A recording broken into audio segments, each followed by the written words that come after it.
Climate change is one of the pressing issues of our time, affecting every corner of our planet and every aspect of our lives. Amidst the scientific data and policy debates, art is a powerful way to communicate the gravity and urgency of climate change. We're currently at an exhibition that we have organized with Zambian artists from different artistic disciplines. This project is a one-year project supported by the United Nations Development Program, Global Environmental Facility, Small Grants Program. It's a one-year project valued at 23,000 US dollars to involve artists in conversations about climate change. So the artists have had an opportunity with support of the grant to go around the country to learn about global diversity issues, environmental challenges that communities are facing, and to basically understand what is a climate change issue. And based on what they've learned, what they've experienced, they have now come to interpret their learnings and interpretations of these experiences through the art. We're very excited to have reached this point. We're coming to the end of the project, and we're very glad that it has yielded so much expression by the artists. The Zambian Art for Climate Change project, supported by the Global Environment Facility Small Grants Program, is an initiative by the New Zambian Innovations. The one-year project aims to convey pressing issues into climate change and biodiversity loss through the medium of art.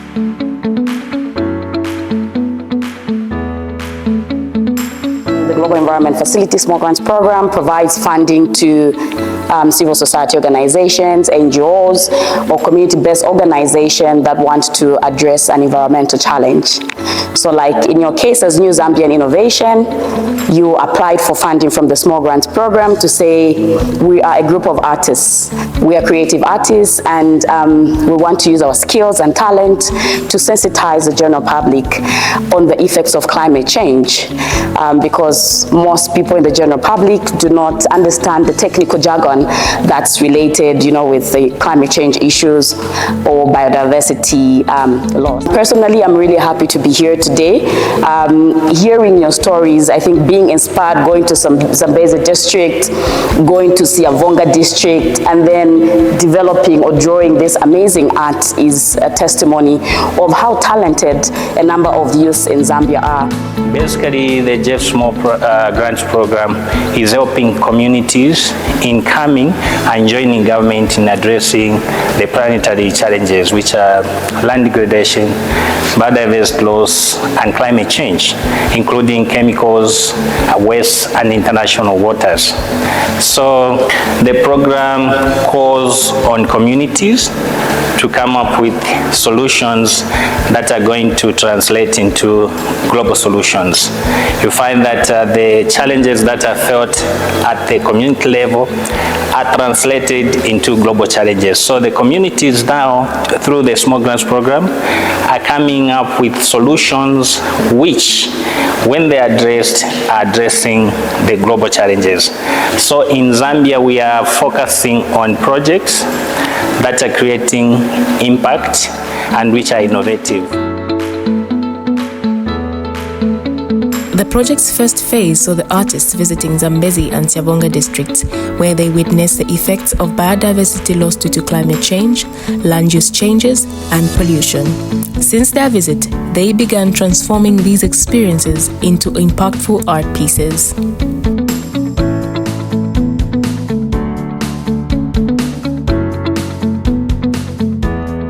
This piece that you see behind me is titled Coexistence. So I would like to point out some of the areas and some of the things that stood out to me. The few things that I noticed is that there are families that are existing in a more nurturing environment and a more vibrant space. And this is what you would see on this piece in this area. So there's a community there existing, and it has greenery and there's livelihood going on in a very balanced form. And when you come to this area as well, you'll see a certain bird think it's perched on a tree, on a branch, and it's existing in a place where there are no leaves, but it's also just looking for survival. And when you come to this area, there's also the issue of water. So these are the things that we need in our environment, and we coexist with these elements. And then on this part here, there's another community that's existing. But when you look at the difference between the two communities, this community doesn't have so much livelihood, and it looks like it's depending on just little to no existence of natural resources. And the reason why I interpreted this work in this way is I wanted to show the things that we see and the things that we do not see. And these parts represent the roots, that the life that exists beneath us, and we don't get to see what's happening. So every action that we take may not affect us now, but it's affecting the certain system that is beneath us, and that's what the roots represent. Then there's two sides to this painting. There's one side where there's life, and then there's the other part that there's nothing that's happening here, but it's thriving. And these are the areas where we've not tapped into as human beings, but they are still existing. So this piece generally just speaks about the coexistence of human beings and the environment in which we exist. And if we take care of the environment, it would definitely give us a thriving environment and experience. Following a trip to southern province, we stumbled upon a poster that depicted two birds that are in danger of their breeding habitat. So that story touched me, and this consisted of the African peter and the long-tailed cuckoo. So as I dug in deeper, I found out that these trees are so important to so many animals, not only the birds. So my drawing tells a whole lot about why tree cutting is so devastating when it comes to so many different animals, from as small as the ants to big creatures like the monkeys. So in this first one, it shows so many different animals and how trees are important to them. Not only is it like housing, but it's also for the food, such as the fruits for the monkeys. And then in the next picture, it shows the devastation that it has done to these animals. And for these humans, it seems they do not care about the loss of life for the animals at all. So basically, I decided to have these two paintings looking at the experience that I've had as an individual and how this has really impacted me, because I never wanted to paint outside my experience. So my two pieces are a representation of how I really want to communicate to the people around and the people out there, and how this can really help us.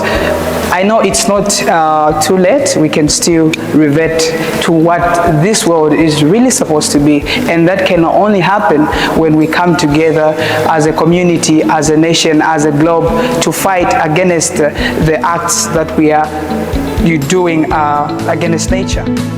The new Zambian Art for Climate Change is not just about raising awareness. It's about inspiring actions and fostering a deeper connection to the environment.